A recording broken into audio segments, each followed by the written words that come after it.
One aspect of aerial bombing that is not frequently discussed is camera bombing.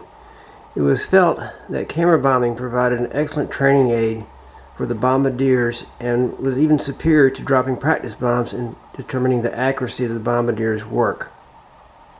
There were two major types of cameras used during World War II for camera bombing.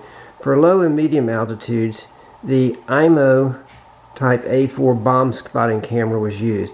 This was also designated the Bell & Howell 71Z, or another nomenclature system used by the War Department was PH-330A. This is a 35mm camera that has a wind-up ratchet here. And you can see here where the exposures per second was set. This was a counter that let the person know how many feet of film had been used, and this is where the film speed and camera speed were adjusted. After winding the crank, the camera was simply activated by pushing this lever here, and with an adapter this could be placed into the Norden bomb sight eyepiece. The bombardier would take 3 sets of pictures. First, he would set the sighting angle to 0, and then once that was done, he would take a picture at the initial point.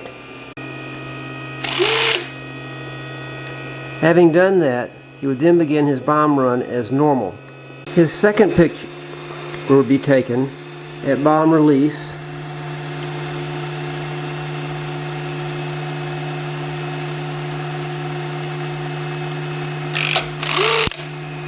and the third picture would be taken when the indicator reached 0.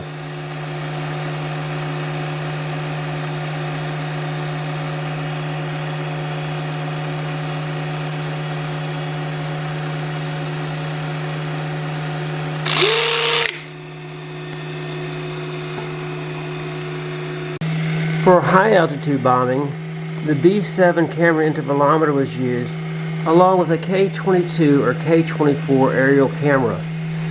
This large camera, as you can see here, has a film magazine which carried very wide film and used quite large lenses, and this is weighing about 30 pounds.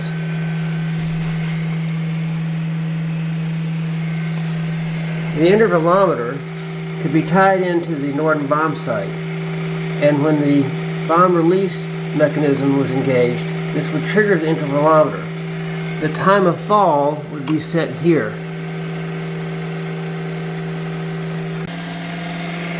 The bombardier would take a single image at the initial point. Then the bomb run would be begun, and when the indices met, the intervalometer would be triggered to begin its run.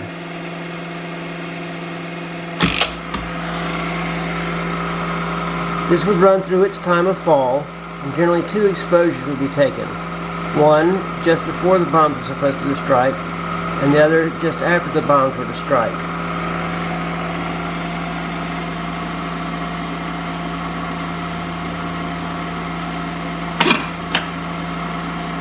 The intervalometer would run for a short while after the second exposure before shutting down.